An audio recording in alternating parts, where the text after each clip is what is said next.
Hello, everyone, and welcome to the Ukulele on the Ground podcast. My name is Aldrine Guerrero. Joining me are Mr. Aaron, the voice, Nakamura. Say what's up, Aaron. What's up? Mr. Kahai, the legend. Fergan, say what's up, Kahai. What's up? True legend in our industry. Because, you know what? You're the guy that makes this happen. You're the guy that presses the buttons. You're the guy that makes me go live on the internet. If it wasn't for the legend, I would be just talking to a camera. And you're not saying plugged this. into anything. Not plug into it. Yeah, I would do it too. I would just do it. You're not saying this because right before we went live, I did not push a button that made us go live. No, I just want to remind you how much I appreciate your legend status. That's all. Okay. Yeah, I'm glad. Welcome. What we do here is we answer any and all of your ukulele questions or non-ukulele questions, preferably ukulele. However, you may give them to us, via the live chat because we are live. This is the Ukulele on the Ground live podcast. Unless, I guess, you're listening as a replay. Anyway, enough with that. You can ask us anything that you want. Ask us in the live chat. Ask us in the comment section below. Ask us via email. Go on our website. Whatever. However you want to give us your questions, we'll try to answer them as best as we can. So I come up, I'll give you my 2 cents. Aaron will come up with his 2 cents. Kai will come up with his 2 cents, and we'll give you the best 6-cent answer just for you. All right? You ready? Yeah. I thought you were just asking the audience. Yeah, no. Homao Kao Kai? I. Aaron? Aye, Captain. I can't hear you. Yeah. All right, so let's get started. Gentlemen, what do you want to talk about? Yeah. So, by the way, before we get started, live chat, type it in right now if you guys have a question, okay? Go ahead. I wanted to ask you, what are 3 easy Neal chords? And by that, if you don't watch the Friday Jam, we have a term called, or we say Neal. Neal. N-E-I-L, not Neo. Neal. Neal, like Yeah. Neal Chin, we're specifically, yeah. And it's chords that are fancy. So like, Where is it?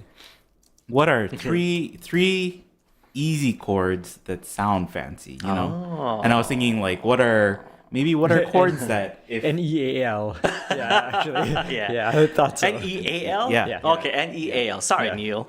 Neal. Neal. Neal. And Neal.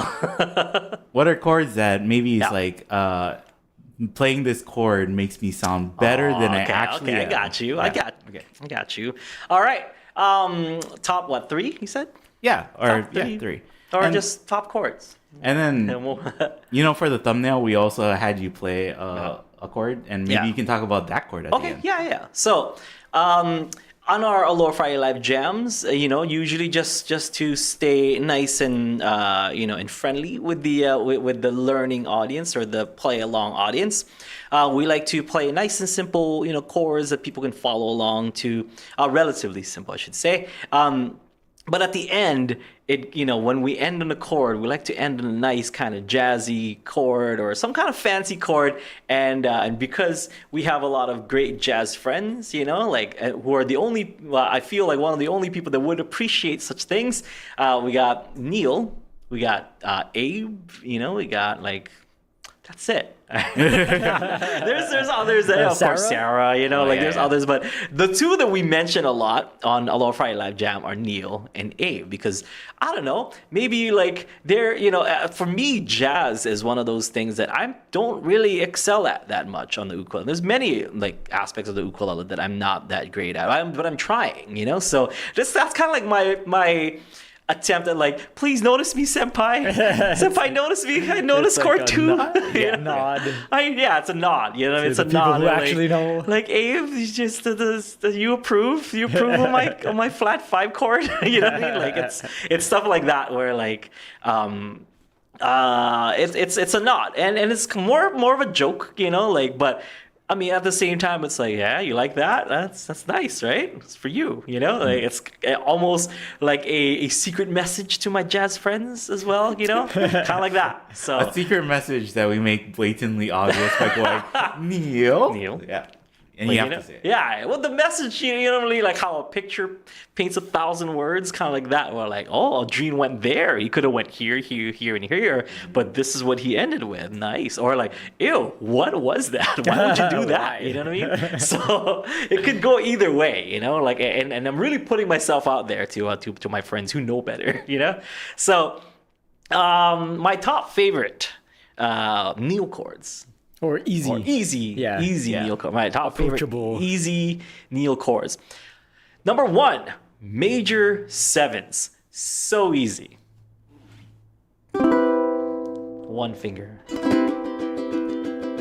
Okay, so a major 7 chord, and you can move this up and down. You imagine the C. bar chord. So A string 2nd fret. This is a C major 7 chord. What this is the C, E, and G, which is your C chord, and then B, which is the major 7. Whenever you hear a chord C7, usually a C7 is short for C dominant 7, so which is a flat 7 like this. That's a C7. This is a C major 7, which you can substitute for a C, either as a 1 chord or as a 4 chord, but never as a 5 chord. Okay? For those of you folks who know, I need to slightly sound like I know what I'm doing.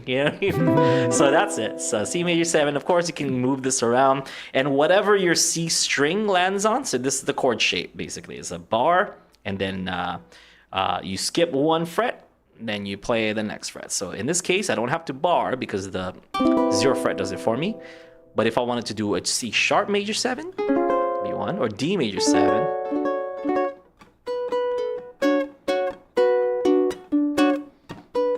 It all like instantly makes you sound like, oh man, that guy knows his major 7 chords. Look how fancy that is, So major 7, that's my first one, and you can move this like all around the fretboard, nice and simple. There's major 7s are my favorites, like that sound kind of jazzy. Another one is a G major 7 chord shape. Which is this. So instead of G, it's actually easier. You just take your pointer finger, you bar the bottom 3 strings. So your G chord is usually consists of G, D, G, B. So you're just doubling up these 2 notes right here, okay? So instead of the G, you're gonna play the major 7, which is F sharp. So now you have G, D, F sharp, and B. So you have the 1, you have the 3, you have the 5, and you have the major 7. Sounds really nice. And of course, you can move this up and down the fretboard. So just imagine your pointer finger here playing that 0 fret. You can move it up and down. Okay? And whatever your pointer finger on the top string is touching, that's the major chord. So in this case, if I were to do it here, so bottom 3 strings in the 4th fret, top string 2nd fret. So the top string 2nd fret is an A, meaning this is an A major 7 chord. So if you wanted a C major 7, you have this one. And if you wanted a C major 7, next inversion up, or 2 inversions, I guess this is the next inversion. The inversion up right here. C major 7. So you got this major 7 chord shape, and that major 7 chord shape. So you could use that to substitute for like a major chord? Yeah, for a major, once again, 1 and 4. Yeah, I was gonna say never on 5. Could you maybe play some chord progressions where you could replace with like a C major? Sure. So instead of if the chords were like were G and C, for example, or let's do Brown Eyed Girl, just so to put it in context. You guys might know how G. Wherever did we go? Days when the rains came. Right. So normal G, then to C chord. G, then to D chord. So that's 1, that's 4, and this is 5. So G is 1, C is 4, D is 5. If you don't know what I'm talking about, don't worry about it. Just focus on the chord. So now, instead of G, I can substitute a G major 7 in there. And it sounds nice and fancy. Watch. Wherever did we go? Days when the rains came. Down in the hollow. So it sounds, it sounds kind of jazzy because it is. You hear a slight tension between the major 7 and the 1, which is the G. because they're just a half step away from each other. So if you play it just by itself, it sounds really Dissonant. yeah, dissonant. Not that tension. Yeah, but in context of the full chord,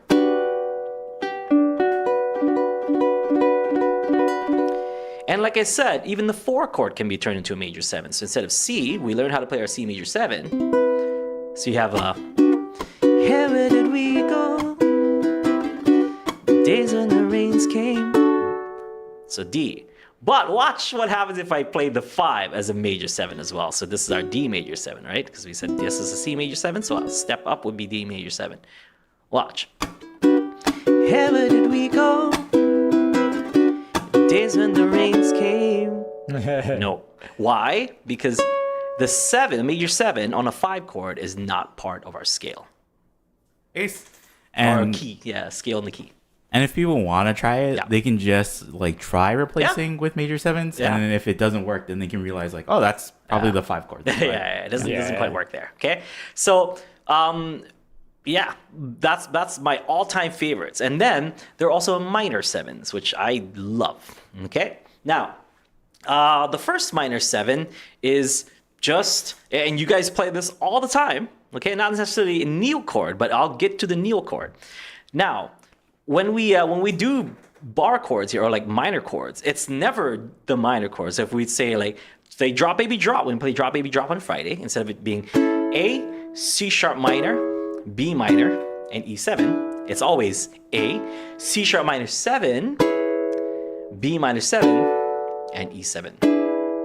Okay, so that's it. So it's instead of this, because usually the ring finger is playing the same note as the bottom, which is the 1, by lowering that by a whole step, which is just letting this go because your pointer finger is there, that whole step. That makes it that minor 7 because we're playing a B minor chord, but we're also playing the 7 in there. The B minor triad being B, D, F sharp, but you're also adding an A as your minor 7. So.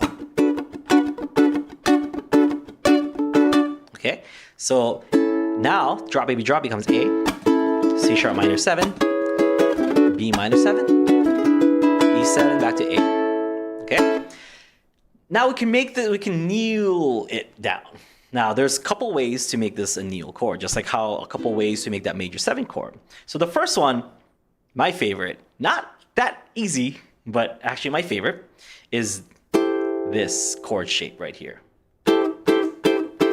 Pointer finger barring, so this is an A minor chord, okay? Pointer finger barring the 2nd fret, middle finger on the E and A strings, 3rd fret, while your ring finger goes on the C string, 4th fret. Nice and easy. So that's also a minor 7? This is a minor 7 chord. So the chord is A minor 7, and I'll show you folks why. So A minor is here, or here, right? So we said that, so imagine this is the bar chord, right? And we said if we take out that middle finger and just play that, that's why our open chord is an A minor 7 chord, which gives us the notes. The triad is A, E, C, and then you have a G as the minor 7.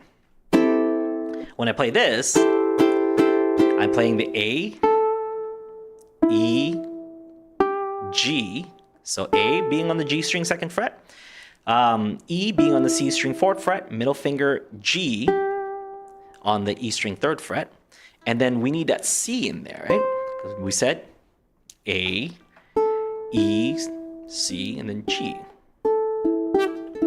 So C is right there. But I associate it with here's a, or even more easier. Here's a G minor chord. Where's the G? Right there and up here. We can't do anything about this. Well, we can do something about this, because this can't go any lower. But this can by a whole step, right? So here, so this going down a whole step is kind of like a B flat chord. So this is a G minor 7 chord. And when we move it up, because we're looking at open notes as we move that chord up.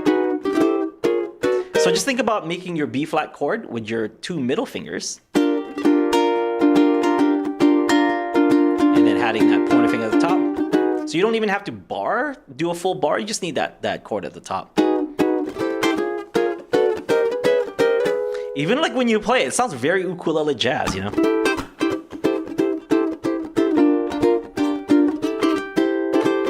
But we're talking about easy. Now, how do we make that easy? So another way to play a minor 7 chord looks like this. It's like, Aldrine, that's not easy. It's like, well, this is as easy as I can make it. Okay? Minor 7s. So this is an A minor 7. All right? So you got your C up here. G string 5th fret, you get your C string 7th fret, middle finger and A string 5th fret, pinky finger and A string 7th fret. So it's basically 5 7 5 7. You can look at it that way. And for those of you who are having a hard time holding this chord, it really breaks down to like playing a G chord 1 string up. So that's how I break down diminished chords for people. So a diminished chord is just a G chord, but you move this whole thing 1 string up. Then you take your pinky finger, place it on the same fret as your ring finger. Bam, you got a diminished chord. And that minor 7 chord is just taking that same chord shape, moving your ring and pinky finger forward by 1 fret. And the trick is, for this one, whatever your middle finger lands on is that minor chord. So in this case, E string 5th fret, A, which then makes this chord an A minor 7. So you have an open A minor.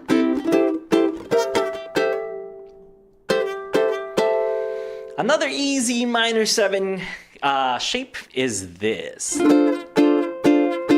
Which is like your, and you don't have to play it like how I play it.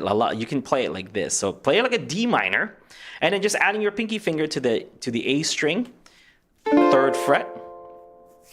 So you're occupying 1, 2, and 3 frets. The 1st fret, 2nd fret, 3rd fret. So D minor, just add that pinky finger there. So if I were to take this up, say, and whatever the pointer finger touches in that in that chord shape, becomes that that minor 7. So I hold it like this because I don't like using all 4, just kind of bunching it up. I use 1 finger to hold the 2 notes at the top, and then my pinky finger here.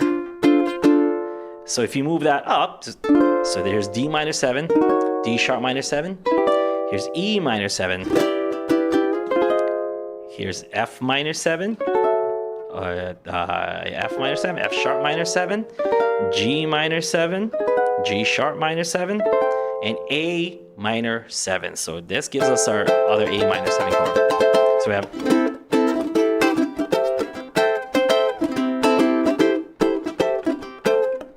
sounds super jazzy, but you're just playing the same chord up like 4 times. You can, and then you do play that bar way, so you have 1, 2, 3, 4, 5.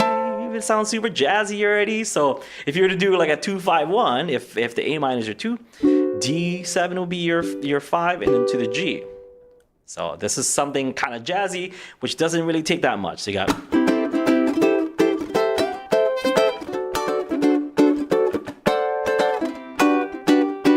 There's that major 7 because it becomes a 1.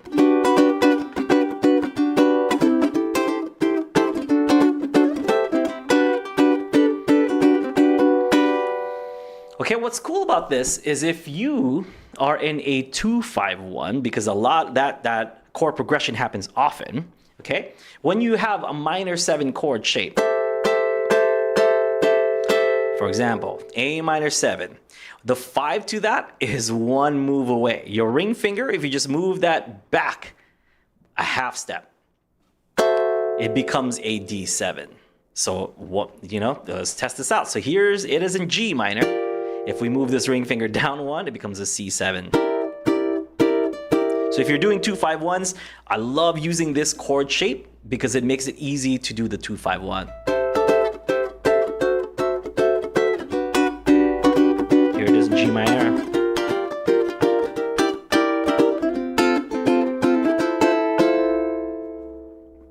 It's a nice little Neal chord. And last but not least. One, because it's just minor sevens and major sevens, Aldrine. It's not necessarily Neal-ish to that, okay?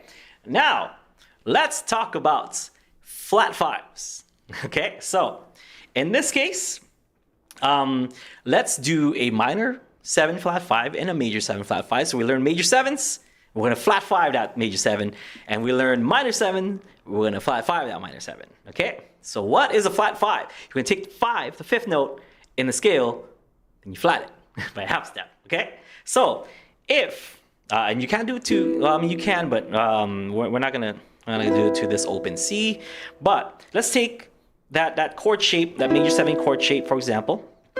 We place it up here as an F major 7. What is the 5 of F, Kai? 5 of F is C. C, very good. Where's the C at? Right here. We're gonna flat that.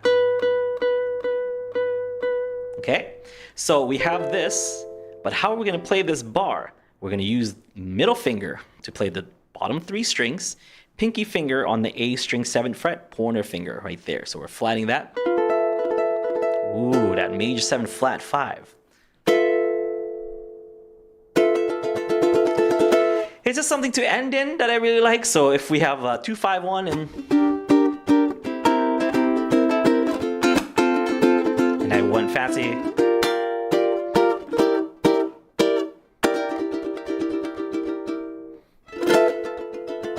Just ending in like a major 7 flat 5 sounds really nice. Same thing. Say D minor 7. Here is our D minor 7, right? What is the 5 of D, Kahai-kun? 5 of D? Yeah. D, E, F, G, A. A. So here's our A. So that would be our flat 5. So how are we gonna do that? Remember that chord, that minor 7 chord that we did? Boom. There's that 5. Just flat it by 1. So it's our D minor flat 5, which also works right here. Because they're a D minor 7, right? So 5, flat that by, so this, D minor flat 5. D minor 7, flat 5. Easy-ish Neal, because Neal chords are not supposed to be easy, but those are easy-ish Neal chords, especially the first 2 that I showed you, and you just get progressively harder and harder, right? Those are my favorite, anyway. My favorite common Neal chords, and you can just add more to that. They can keep adding things. You have the minor 7, flat 5, add 13, whatever, you want to add in there. And then it becomes real, I think the more things that you add, the more Abe goes, yes. The more rings you're putting in his gauntlet, his infinity gauntlet. What's that first chord for Benny and the Jets? Is that a F major? F major 7.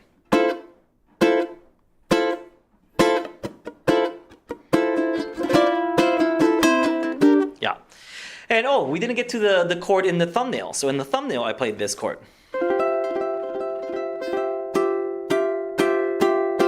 So it is an F major 7, but then I added a sus2, or you can just think 9, So here's a sus2, which is the G, or you can think of it as a 9. So F major 7 sus2. It's just kind of knowing the chord, knowing what notes you're playing in the chord, and how to manipulate those notes in order to create extensions, really is all it is. So, because music changes, or the tone of the chord changes every time you change one thing, yeah? Just like a G and G minor is just the 3rd being lowered by a half step. So here's G, here's G minor. So G is, the triad is G, B, D. So,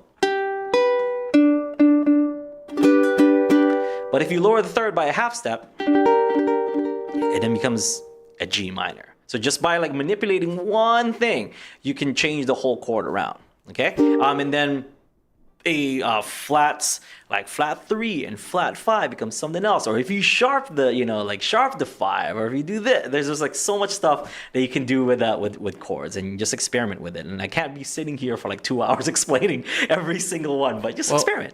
Yeah, and then like that's why like people they get scared. They're like, "Oh, what? This chord sounds so fancy," but then like usually, the chord name is telling you exactly how to like, what play the it, right? how to construct that. Yeah. It's a little bit harder with ukulele because we only have 4 strings. Yeah. But yeah. So nowadays I don't get intimidated whenever like I'll see a chord and like, oh, I've never played that chord before. It's like, no, okay, Aldrine, just take it one thing at a time. What is the root chord? Okay, G. And G minor, okay, we know how to make a minor. G minor 7, okay, we know how to add the minor 7 to that G minor. And then flat 5, okay, we have G minor 7. Now where's my 5? I need to flat that. Then bam, G minor 7, flat 5. Doesn't become so intimidating, Yeah. Mm-hmm. And also because there's only 4 strings. Then And so you can kind of like, just like omit some, like as you extend it, then you kind of have to omit some of the it's like some a of the puzzle. chords. You have to figure out. You have to figure it out. Yeah. Yeah. So I mean, not to like toot my horn or anything and stuff, but like one of the hardest pieces of music that I had to arrange was the music for The Simpsons intro, the couch gag thing that I did. Now, that is by Danny Elfman, who likes his cluster chords so much. And I'm just like, how do I build that? How do I build those chords? So there has to be, I'm playing a chord, but I'm like, okay, I can maybe play this one, and this one. Play that one. There's like and 7 notes to the chord. Yes, but I'm like, okay, well, maybe I'll bring another ukulele, and that second ukulele plays this note, this note, and this note. So that's how I built those cluster chords that I played in the Simpsons theme. And it took me there's some parts, most of them is like 3 ukuleles, where it's like either 2 ukuleles playing the chord and then one ukulele playing the main lead, on top of the chord, or one that's kind of just doing. So like I can play the chord with just with one ukulele and then a harmonic line between the 2, or there's 4 ukuleles where there's like 2 ukuleles playing a cluster chord and then 2 ukuleles playing the melody and the harmony to it. And then sometimes there's 5 where it's insane, where there's like a counter melody to the melody with the harmony, and there's a counter melody to that, and there's like, and the cluster chord is going on, and then there's a 6th one. I think one part, and there's a 6th one where it's harmonizing the counter melody, and then the melody has a harmony, and then the chord takes 2 ukuleles to play. So it was insane. So it's that, but like whenever I'd see it, I'd kind of build the chord around to like, okay, well my ukulele can play this, or my fingers can reach this, and this. Like, oh, those are the 4 notes I'm playing with one ukulele. So I had multiple ukes too. I had I had one like with a low G, one with one with high G, just so that I can play like a bunch of different voicings. It was insane. It was the hardest piece of music that I had to arrange, but it was a nice little challenge because I kind of wanted to take on like something from Nightmare Before Christmas, because that's also Danny Elfman, or something from Batman, or like an Oingo Boingo song or whatever, and it's just crazy to do that song and really just take a slight peek behind that guy's brain, and it's insane. I'm like, I don't know how you came up with this, but it's genius, because like it makes sense once I played the whole thing, and once all the puzzle pieces fit, it's like, that's how do you come up with that? Like your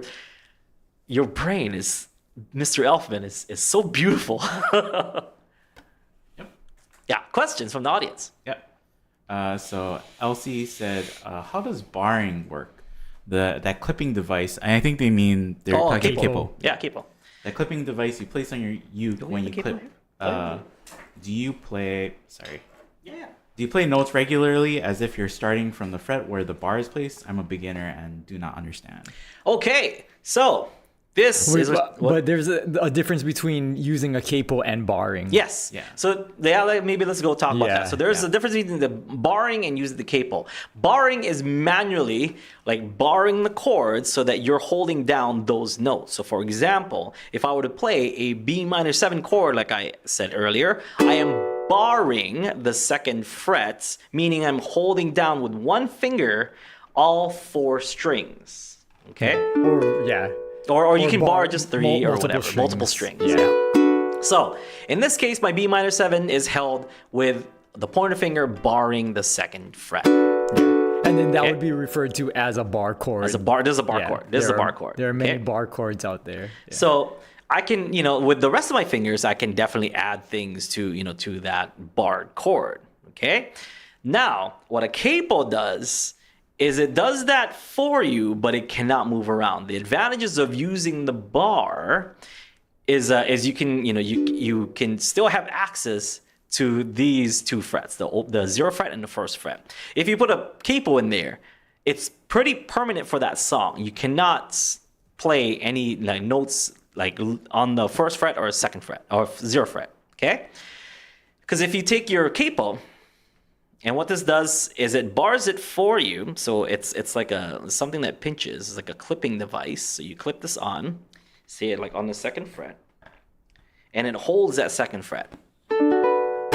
Right? That's the same as playing. Okay? So when you bar this,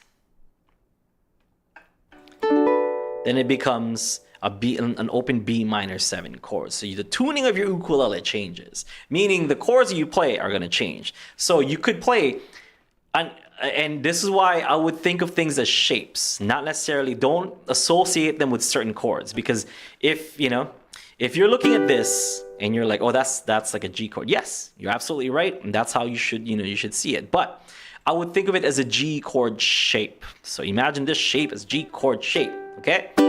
And when you play it in its regular position, yes, it is a G. But if you move that G chord shape up by a half step, it is no longer a G chord. Okay, so I'm muting this top string because everything has to move up by 1. So if you move these three notes up 1, then it has to be like on the 1st fret like this. But I'm just gonna take my thumb, I'm gonna mute it. This becomes a G sharp. If you move it up another one, this becomes an A. Move it up another one, becomes an A sharp, so on and so forth, okay? So now, when we have our capo on the 2nd fret, if we were to play that G shape with our capo on 2nd,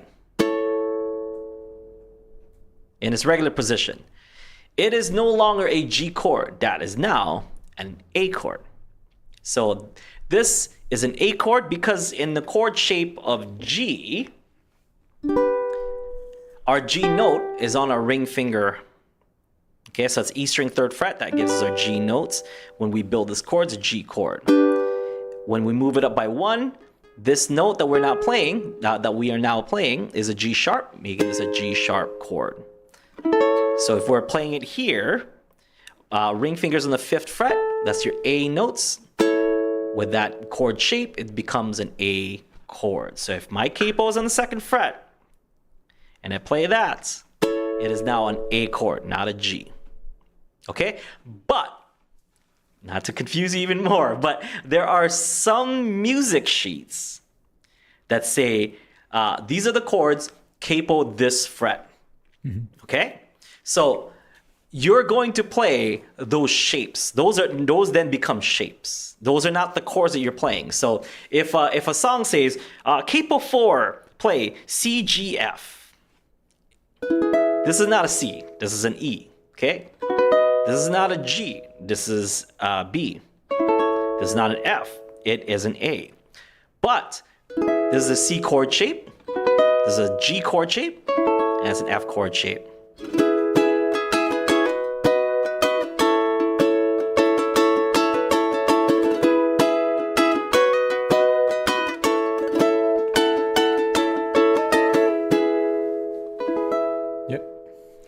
Okay, so when we play these, when you play those, or when we use capos, capos are mostly used for, if you don't need to play down here. So if you're a singer and you're not gonna pick anyway, and it's a lot simpler to play open chords rather than to bar them. So in this case, if you're barring that 4th fret and playing that C, G, F, those 3 chords are E, B, and A. And if you're a beginner, it's a lot harder to play an E chord, a B chord, and an A chord than it is to play a C chord, G chord, and an F chord. Okay, so oftentimes, if you're a singer, you want to play higher, you can just kind of move this around, and that makes the key higher. Okay, so if I'm playing, let's see, Sunday morning. Speaking 2 5 1s. Sunday morning, rain is falling. Works for me in G, but if I was like, okay, it's a little low, I can make it higher. So I can put it on fret 1 and then do the same chord.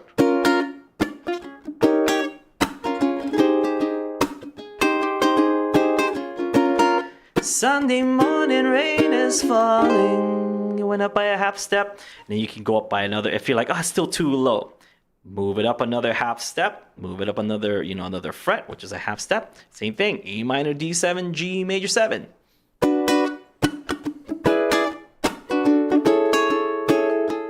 So you don't have to like change the chord around. It's still the same chord shapes that you're playing, but it's just higher. Sunday morning, rain is falling, and it becomes a whole step up from the original.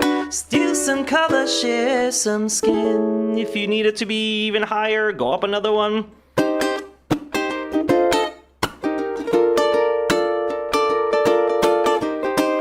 Sunday morning, rain is falling. Then you'll be in B flat, so on and so forth. It just goes up and up and down, right?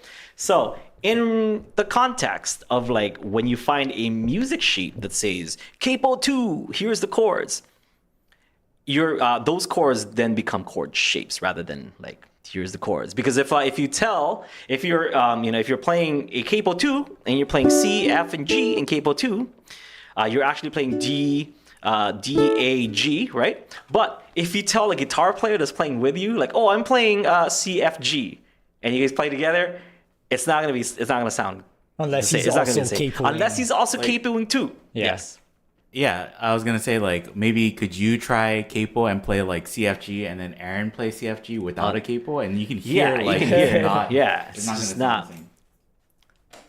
So here's Aaron's I thought- guitar.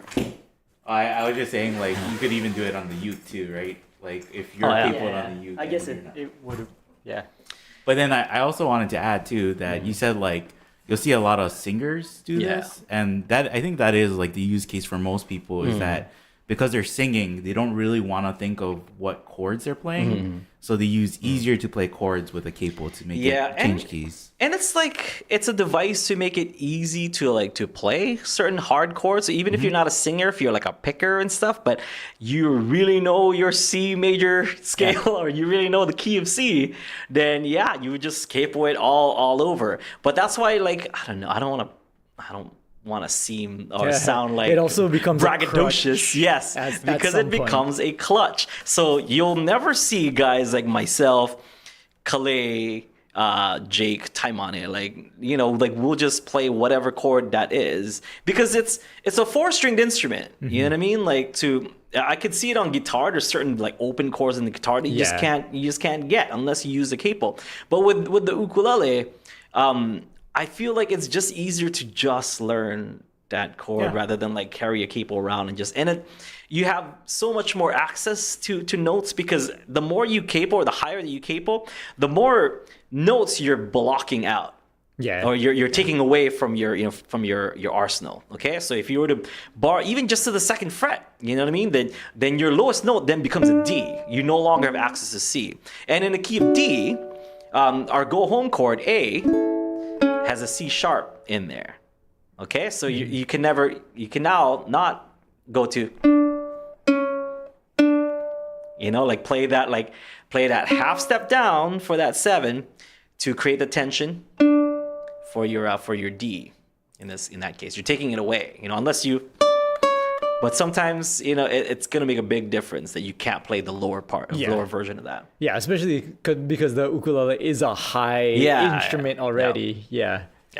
It's like I think it's just gonna make it sound even higher and clinkier. And I think like you'll see singer-songwriters play with capos and stuff, but like it's pretty quickly like if you do try and play with a capo and you try and like if you're playing with somebody else and you're using a capo for every song and you got to be like, okay, for this song, I move up to the 5th fret. For this song, I move down to the 3rd fret. Yeah. I think it's pretty quickly you realize like, oh, this is kind of slow. Like just changing the capo every single time. And then if you do it enough too, it probably will change the tuning of your string. So you have to retune also.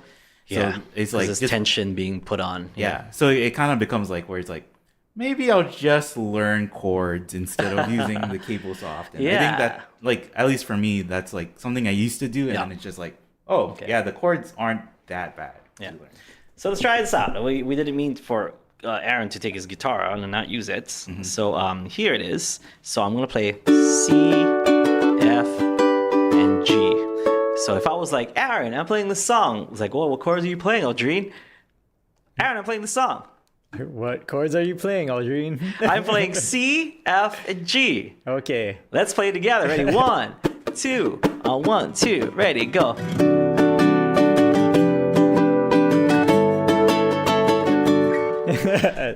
Something sounds wrong, Obviously Aaron. not. I'm telling you what chords I'm playing straight up. You just follow me, please.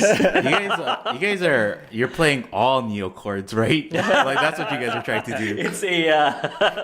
It's a D over C. So either you could tell me what chords you're actually playing, or I could put the capo on 2. Yes. So to fix that, so if my capo was on 2, because 2, that means 2 half steps up, so it's a whole step. Each fret is a half step, right? So if we're putting capo on 2, that means it's a whole step up. So take all the chords you just said and bring it up by a whole step. So instead of it being C, F, G, a whole step above a C is then a D. A whole step above an F is a G. The whole step above a G is an A. So the chords I have to tell Aaron is D, G, A. So Aaron, let's play a song together. What chords are you using? Aldrine, what chords are you using? I'm playing D, G, and A. Are you ready? Sure. 1, 2, ready, D.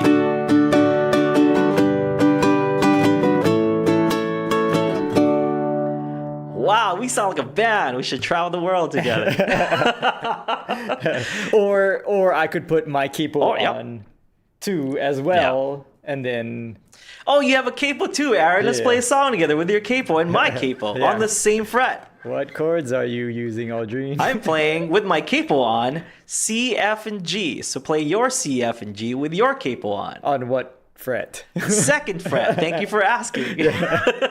Ready? 1, 2. 1, 2. Ready? C.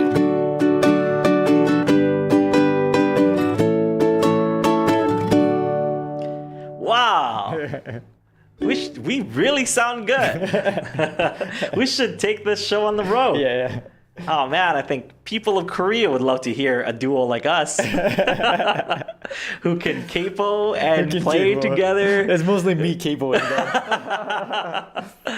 But yeah, that's it really. And for those of you folks who are wondering what a good capo for the ukulele, it's personal preference. I like Kaiser. Kaiser. What's an S? We've been using Kaiser for a while. I dig this because I don't know, like that's just what I grew up with. It's not because it's easy or it's because it's convenient or whatever. It's just like growing up. My dad, my uncles played guitar. They had capos, and it would be like a Kaiser capo. To use. Yeah. I pretty much prefer any of the capos where it's like instead of like there's capos where you can like tighten it too. Like, it takes too long. Yeah, so just any that is like, spring loaded. Yeah, spring loaded and just clamps on just like that, nice and simple. So I don't have to clamp it on and then tighten it up and stuff because like, I don't know, is yours a Kaiser? I think also? so. Yeah. And like, because there's some times where like, we'll play a song and then Aaron has to maybe take the capo off for like the next, for the next song. So instead of him like having to screw it. And sometimes we do a medley where either he has to put on a capo or has to take a capo off. And those times, like, it's good to just like, boom, that's done. You know what I mean? Like, or the opposite of just like, boom, now I'm on 3, Yeah. So the fancy one that I use is a Thalia. Oh. but that was gifted to me. That's why. By who? By girlfriend? But I mean, I've seen ukulele players use it, but it's kind of a heavy capo and it's big. I think it's just one side. That's true too. Think about the amount of weight it adds to the side. Yeah. So this Kaiser capo, like I believe it's like they say it's ukulele, but then you can also see it as a mandolin and banjo capo. Yeah. So all good. Capos totally fine. Don't let it become a clutch. Crutch. I'm thinking bags. Don't let it become a crutch. Okay, because like it can quickly become that. And if it becomes a crutch, then you're just playing in one key. But like, or you can really only play in like one or two keys or something, because if you just keep moving it and you're playing G, C, D like every single time, then your library of chords in your head is not that vast, right? Yeah. Okay, next. Dale said, with dollars not an issue, which uke brand would you say is the best in quality, intonation, durability, sound, etc., considering the price is actually for quality and not just because it's popular? At like price, you just like close your eyes and pick one, because you can just pay that person money to like make this better. Make sure here's X amount of money, make sure that intonation is on, or else I'm not taking it, because or make sure that it sounds like this, or else I'm not taking it. But whatever you actually want. Because at that price point, if we're talking money's no object, you can get one from anyone and it'll basically sound that good at that, or it should sound that good at that price range. So say $5,000 and up, $5,000 and up, it should sound good. Like baseline should be like that sounds great at, it should at least, okay? It should sound good. And anything that you add on to it that makes it more expensive are just add-ons, So I would say anything. I mean, I'm not saying that as a cop-out of like, I don't want to name a brand and offend anyone, but like, honestly, if a brand doesn't sound that great, or at least doesn't sound like the top whatever, the top 10% or however you want to talk about it, then that's not great for that brand. But I feel like all brands should have at least a what's the word I'm looking for here? A standard, like a certain standard of like, this is like, we can't get it to sound any better than this. This is the best sound that we're gonna get. The money that comes, that you're paying for is all the fancy stuff. Do you want a slotted headstock? Do you want like Brazilian rosewood? Do you want the bevel? Do you want the armrest? Do you want fancy inlays? Do you want, do you want the inlays to be made of moon rocks? Like whatever, you know what I mean? Like if you have $100,000 that you're spending on an ukulele, and if I were to strum that ukulele, okay, that $100,000 ukulele, I probably couldn't tell unless there was something like there was a physical feature in it that would be a tell. But if you gave me a blind test, a $5,000 ukulele versus a $100,000 ukulele should be pretty close. Correct, Kai? Close or like even indistinguishable, like sound wise. Yeah, sound wise. Because I mean, like maybe at $5,000, you maybe you can't get like, this is whatever, this is the most vintage, like I kept this wood like, for 400 years and like in perfect condition, or like that 400-year-old wood, could be worth like $50,000 just the wood alone. You know what I mean? Like maybe that might make a difference, but I don't know. Like I don't think it can sound that much better. I think, well, if you're like interested in any brand that's like very high priced, like just check online and see if somebody else has gotten instruments from them. Yeah. And if they've got like that high end instrument and then there's like an intonation problem, I think pretty quickly, like people are not going to be happy. You'd be like, why? No, that doesn't sound good. Like, don't pay for it. You bring it back. Hopefully, right? Like, that if they're makers who are making it at a high price and then like there's problems, Yeah. hopefully they do have a return policy or like a policy where they can fix it for you. Yeah, I have tons of high-end ukuleles, and like, there's always something in it that I'll find that I'll bring it back for. Like, nobody's perfect. Like, I have tons of kanileas. I have like kamakas that have sent back. I have like kolohas that have sent back, and yeah. It's just But like that's all the also- K brands. That's what you're paying for. Yeah, but that's is what you're to paying for. Make Yeah. sure that you get Yeah. what you want. Yes. So, I think at a certain price point, it should all sound kind of the same. So then it becomes a personal preference. You know what I mean? Like, because my personal preference might be different from yours. You might say that, like, I play kanilea because I like the kanilea sound. That sound might not be for you. Yeah. So what are characteristics? Yeah, of the a characteristic of a kanilea sound is like it's got more of a mid tone than higher, brighter tones, and got that low tone in there as well. Whereas a kamaka is purely just mids and bright, and ko is just bright. There's some mids, but mostly bright. So it depends on how you play it. A guy like Neal Chin, we were just talking about, he plays a ko aloha. So you might think like, oh, okay, well, Aldrine says it's more of a bright personality. Then yeah, because on the hands of someone like Neal who plays jazz, he'll play it, in a jazz style, which is usually more subdued, but now give it that ko aloha brightness. Yeah. It makes It really his pops, sound, yeah. it pops. You know what I mean? Like it in the hands of a certain player, like certain combinations will work best. So for Neal, it's like, yeah, ko aloha for him that's the sound. For myself, I strum a lot, and if you guys ever see me, yeah, very heavy. If you guys have ever seen me in a serious kind of like concert setting, I'm very, very, very heavy with my strum. So if I were to play a ko aloha, either the strings will snap or it's too bright and it's piercing, and you don't want to be in the audience when I'm banging away the strings and I'm getting lots and lots of highs on there, brightness on there. So I normally stick to a kanilea where the mids and lows are more prominent than the highs are, so that I can bang away on it and it sounds really good. Someone like Jake, who's like you can't even say jack of all trades. He's the king of all, ace of all trades. Yeah. Like he's good at at everything. Player. If this was an RPG and he had that pentagon or whatever, it'd just be all maxed out. You know what I mean? So, kamaka for him.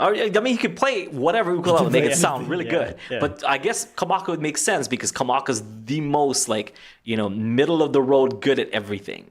Right, Yeah. so kamaka's got those mid tones, it's got those brightness, it's got those, it got the low tones in there as well. Yeah, and then he's been playing kamaka all these years, so he knows that crafted sound. his Yes, style, yes. Based off of that instrument. But yeah, then you got guys like I don't know if Matt is still here. Matt Matt plays kanilea, but he has a more beta ukulele as well, and I'm sure he'll tell you that his approach on the more beta is different from his approach on the kanilea ukulele. Although mostly similar, but I'm sure he knows the difference between what that you can do and what that other ukulele can do. Yeah. So there's And not one master uke yeah. that can You might choose certain Yeah. songs or certain performances Or on even one or the other. same brands, I'm yeah. sure I was gonna say that. Matt's his spruce, kanilea versus his I think he has a redwood one, might be different from the sound wise and the way that he approaches each instrument. Because I know I do.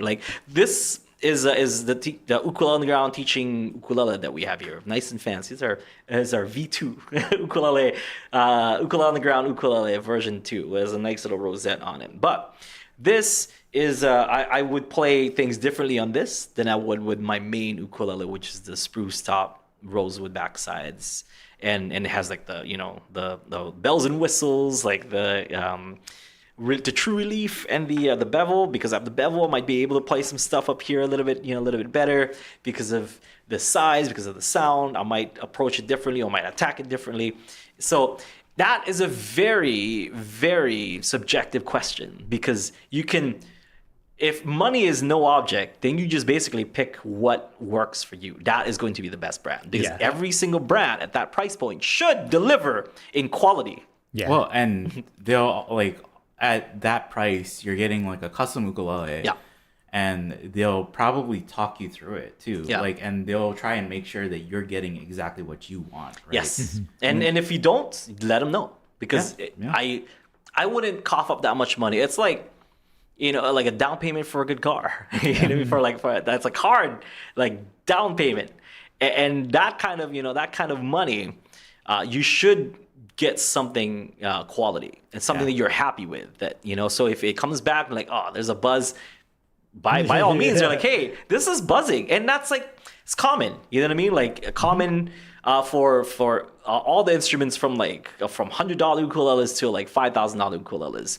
There's buzzing, and you should definitely like give it back and say, hey, I need this fixed because I paid you $5,000. Like it shouldn't buzz like this, or this should at least be, or tell me how I can get rid of this, because it could be like a humidity thing. I think we answered that a couple weeks back and stuff, but it shouldn't be a problem in the build. So either the luthier will tell you why it's buzzing, or they'll take a look at it. If they take a look at it and like, no, everything's fine, it's probably just this, probably just string, it's probably just humidity. Maybe you put a humidifier or whatever it may be. Yeah. Yeah. Yes. Yeah. At that price point, expect quality. Yeah, and most builders will. Yeah, right? We'll build with quality. Yeah, I'm not gonna sit here and be like, hey, let me tell you who's not going to build the quality. Like, no, they're all great. Yeah, because if you're pricing instruments at that price point, then it's like it's their name on the line. Yeah, they won't.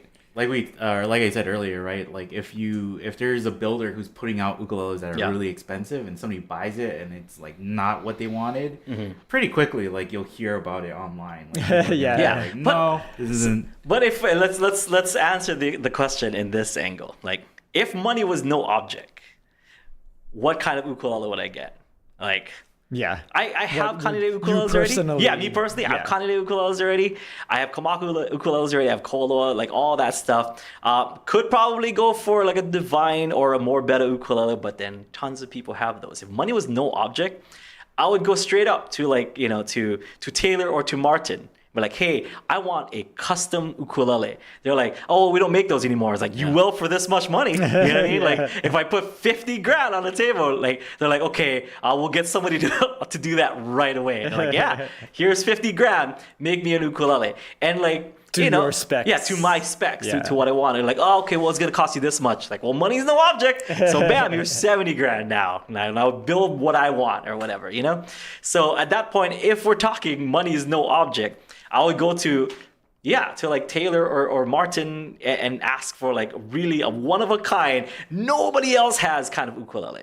Because you can always go to these companies and be like, okay, I want this kind of uke or whatever. And I'm sure like if you go up to Joe Souza, like here's $50,000 or whatever, I want you to make me a inlay with moon rocks on it. And you're like, okay, well, I guess I better go secure some moon rocks, or whatever, because like they've already made an ukulele with silver like in it. I'm sure they can incorporate moon rocks.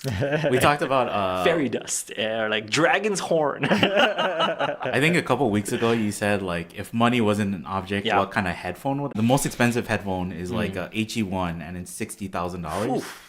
But part of it is that the case is made out of marble. Yeah. And the marble is the same marble from the Statue of David. They make sure to get the same marble. Yeah, exactly. So that's the moon rock. That is the Eye of Newt. There's that only you're looking for. Yeah. They have one guy in Ireland who's putting these together by himself and testing every single thing like 250 times. Yeah, I want little specks of the heart of the ocean, like on my ukulele, or like I want diamonds on it, not just any diamonds. I want the diamonds from Jay-Z's neck. Like you have to buy a diamond necklace from Jay-Z so you can use those diamonds, because I'll know the difference. Between regular, you didn't just go to Kanye and get Kanye's diamond. I want Jay-Z's diamonds. For the inlay, I want like half Jay-Z and half Beyonce diamonds. Yeah, there you go.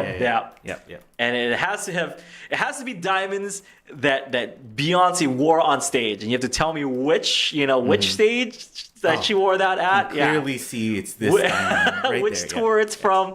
Like that's it. It's gonna have to be one of those. Okay, I think we can we do one more, Kai? I know you gotta go, but yeah.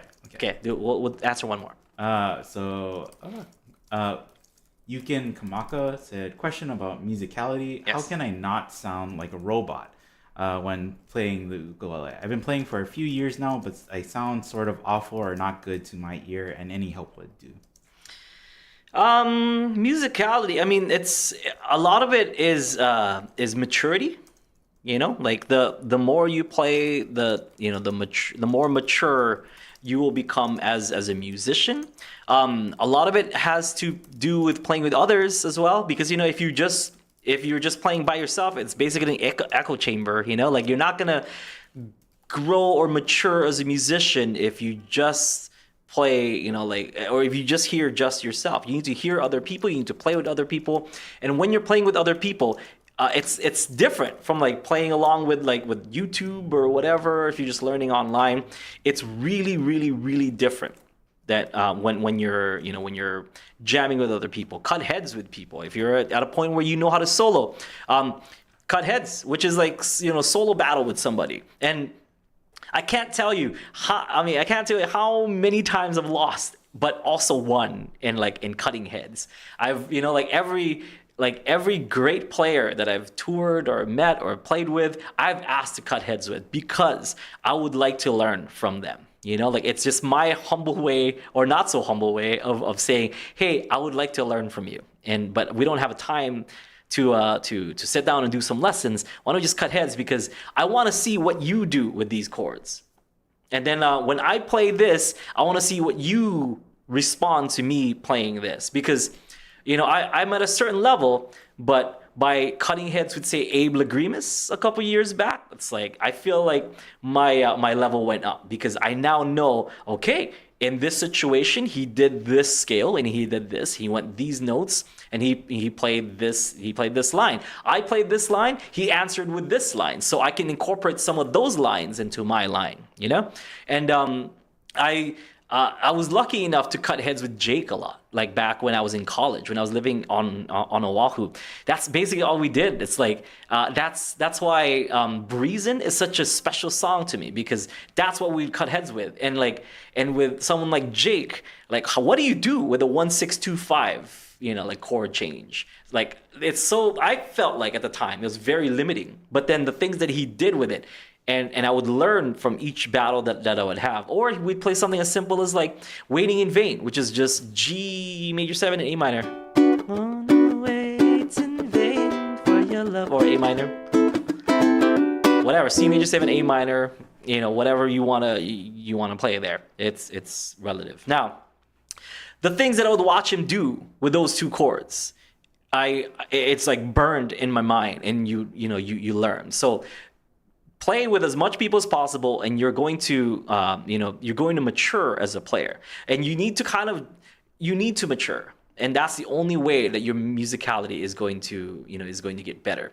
Also, putting yourself out there for criticism is going to help you mature. Of course, like good criticism, not like the usual YouTube comments of like, you suck, or like, you look like the guy from Spider-Man, you know, like those are not, you just don't pay attention to those, you know? So pay attention to the ones like, okay, well, you know, maybe try this chord instead, or maybe in this line, do that line, or do this, try this note or whatever, or maybe try playing it with a little bit of this, try, you know, I did live coaching earlier with some UU Plus students. You know, there's one where I'm like, okay, play each note to its full value, because I feel like you're not, you know, playing each note to its full value. You're playing everything right. You know, the technique is there, but if you cut a note off too soon, then that has a completely different feel, completely different phrase than what you just did. Okay, so it's those things, you know, like putting yourself out there for criticism, playing with others, and maybe even just trying something new. You know, like if you're getting bored or if you feel like you're not improving, try playing something new. Try learning something, or a lot of the times when people say, "Oh, it sounds robotic," work on your phrasing. Mm-hmm. Like, how would a singer sing that? Because a singer has to breathe. A singer has to, you know, like has to know when to make that note loud, make that note soft. They're not gonna sing just one volume. Think of your ukulele very fast. You can just play notes on and on. You don't have to breathe with your ukulele. And with your ukulele, you can just play each note the same volume every time. That's not what you want to do with your solos or with the ukulele. You want your solos to have substance. You want it to have melody. You want it to have phrases. Okay, so that's how you're gonna get better. That's how you go from sounding like a robot to sounding like Kyle Ferruccio. Yeah. I think, well, I was going to say, yeah. Kyle? Yeah, your second favorite Yeah. son said recording yourself playing will also give you a chance to really concentrate on listening Yeah. and taking notes on what you might want to work on. And I was gonna say too that I think that to not sound robotic, it's really in the details that you'll expand your playing. Because like when you start off, and the reason why you probably sound robotic is you're just worried about playing either the right notes or chords, and then now is the time to like really think like, well, like how does the actual person who plays this, like what are they doing differently from me that sounds so different from when I play? And it's probably is those like where they make notes longer than other notes, or they make it quieter or softer, or just how they play it. So there's a bunch of different things that you can think about. Yeah, and but all those things. But I think if I were to sum it up to maybe just one piece of advice is just to play as with as much people as possible. That's how you can mature. Play. I think like play with other people and then like listen or like pay attention to them too. Yeah, listen. Play with others, especially others that are better than you, and just listen. yeah. Okay. All right. We're gonna cut it off right here. Thank you so much for tuning in. You can always email us your questions if you're like, I really wanted him to answer this, but he didn't get time. He didn't get to it, or he didn't want to. That big meanie, he's just ignoring me, or whatever. You can email us, and we'll either answer you in email or answer you in the next episode of our podcast. We just put out a brand new play along a week ago. That is Misty. That's our version of Johnny Mathis's take on Misty, but others have done that. So if you want to learn a nice jazz stand, you can learn that. We also did a while back. We did One Piece. We did Binks Sake or Binks's Brew. So if you want to learn a One Piece song, you can check that out. We have check out Ukulele on the Ground and UU Plus to take your ukulele playing to the next level. Just before this, we did our first Monday session of UU Plus live coaching, and got a lot of cool advice, cool help on there. And we'll see you folks on Friday for Aloha Friday Live Jam. Okay, toodaloo, aloha.